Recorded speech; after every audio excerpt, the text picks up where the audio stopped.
Hi everybody, just wanted to make a quick video where we're going to make a gameplay video using Adobe's Premiere Pro. Nothing complicated, just a nice simple video with some nice simple edits to get you started if maybe you've got Premiere Pro and you're wondering where you should dive in. So I've fired up Premiere Pro and I've already copied over, well, dragged and dropped to the project bin here down the bottom left hand side, my two video file, well, my video file and my audio file.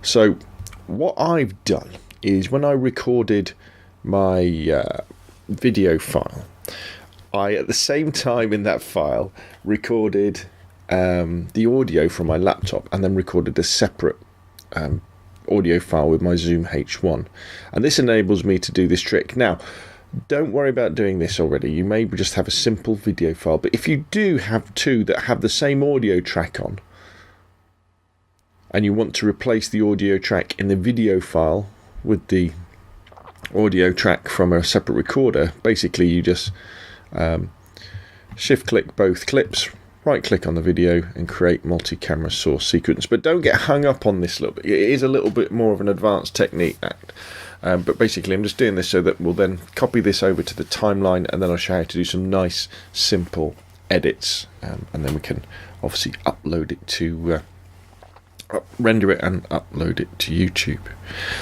I have two ways of making videos, main ways. I have on my PlayStation 4 I have Share Factory, the free app, and most of my videos I record the gameplay directly to my PlayStation 4 and then I edit it on Share Factory and load it up to YouTube because it's incredibly fast.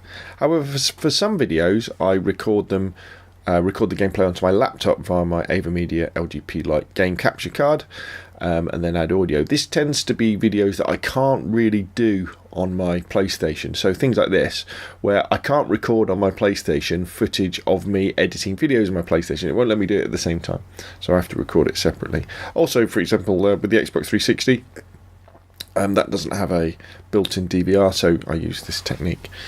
Right, so it's rendered that multi-camera source clip. So what I'm going to do is grab the clip, drag it over to the timeline, and there we go. So there it is. So what I'm going to do now is, basically what you've got is in the top right corner, this is our preview. In fact, let me turn the volume down on my laptop so it doesn't bleed through, of what the video is going to be like, so I can drag the head along. And in the top left hand corner we've got our audio mixer, so you can see the volumes. Now we've only got one track, so this is easy, but if you had different tracks you could balance the volume between the tracks.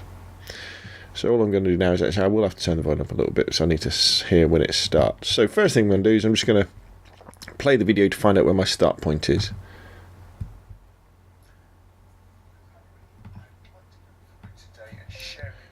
That's just a bit before that.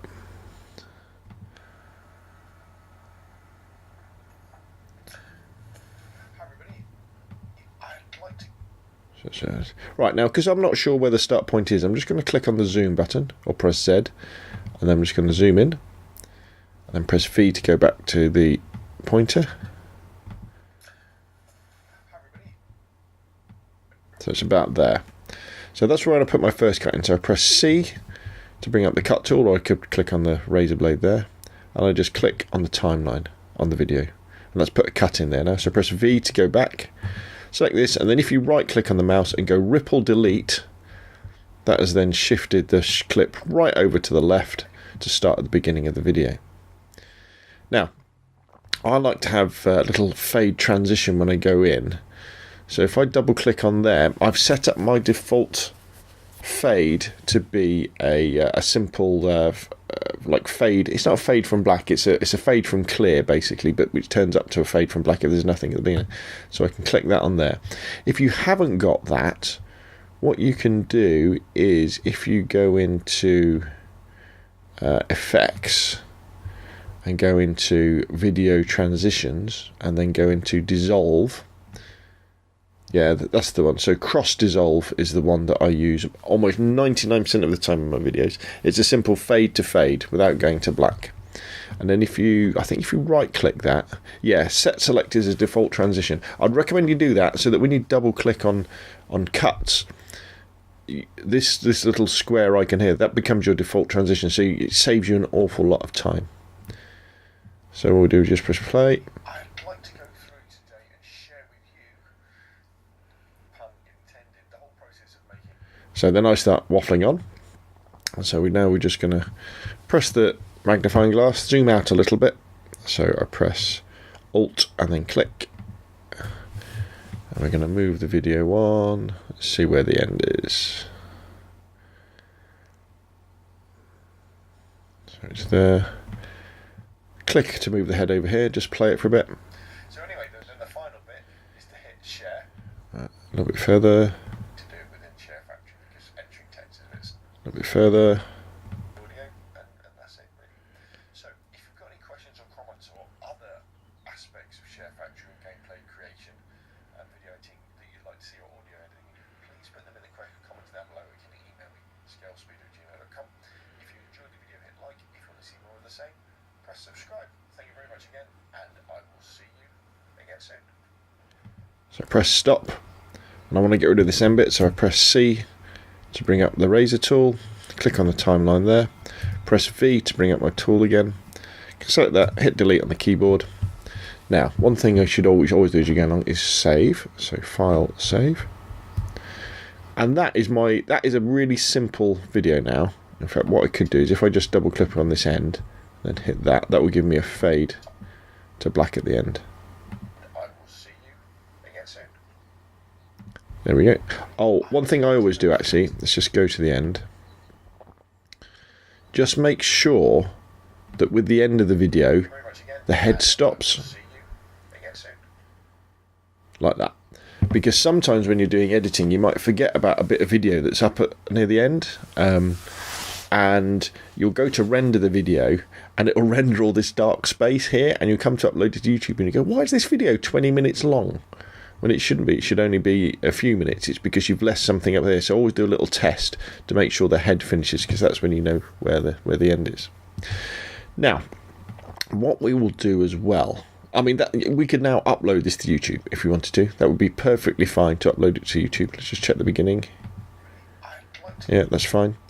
However, I'll just quickly show you how to do some cuts and undos as well. So if you press at any point, if you press C to bring up your cutting tool, say we want to cut that bit out through to there, cut there as well. Press V to bring that up. Click on the section and then right click it to clear it, or rip or delete. If you press rip or delete, that will make that come on through to there, and then you can just double click it and then you can add your transition if you wanted to do that.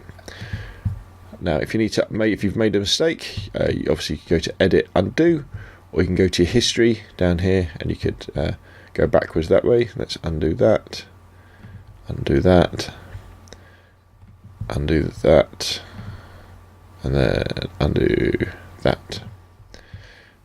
Now we mentioned adjusting audio volumes as well, didn't we? If you want to have different audio volumes in different parts of the clip, just make a break and then move the head, and then you can see in this section we've got full volume. Well, it's at 0, but let's say in this section we wanted to reduce the volume. All we do is we go to that section and then we just drag that slider down, and then for the remainder of that section of video it will be at the quieter volume. But let's put it back up again because I don't want that to happen. And that, my friends, is how to make a very simple edited clip in Adobe's Premiere Pro. To upload this to YouTube, just go File, Export. Oops, I'm in a bit of a... I want to undo that bit, didn't I? Edit, undo, edit, undo, edit, undo. So File, Export, Media. Let the menu come up. Click on Output Name to select where you want to save it, and then I format H.264, and that's normally pretty good. And then what I do down the bottom with the video settings is I set it fairly low. There we go. Bitrate setting, VBR 1 pass, target bitrate 6, maximum bitrate 8, which is very, very low. Mainly because I think that's probably good enough for YouTube. Because with games and gameplay videos, you don't have the dynamic range that you get in proper video, you know, when you've taken video outside. And I think it looks okay, and the rendering is okay. I mean, and it's fairly quick as well. You can use much higher bit rates, and that will then lead to bigger files and longer upload times, and you'll get better quality that way. But anyway, and then all you do is you hit export, it will then render the video, and then you can upload it to YouTube.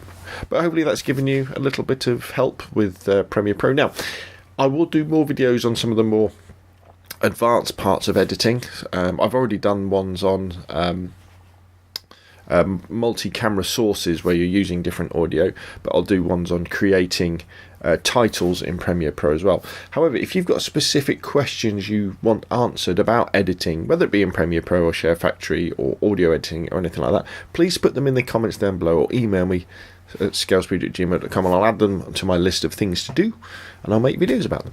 Anyway, that's enough from me though. If you enjoy the video, hit like. If you want to see more of the same, press subscribe. Thank you very much, and I will see you again soon.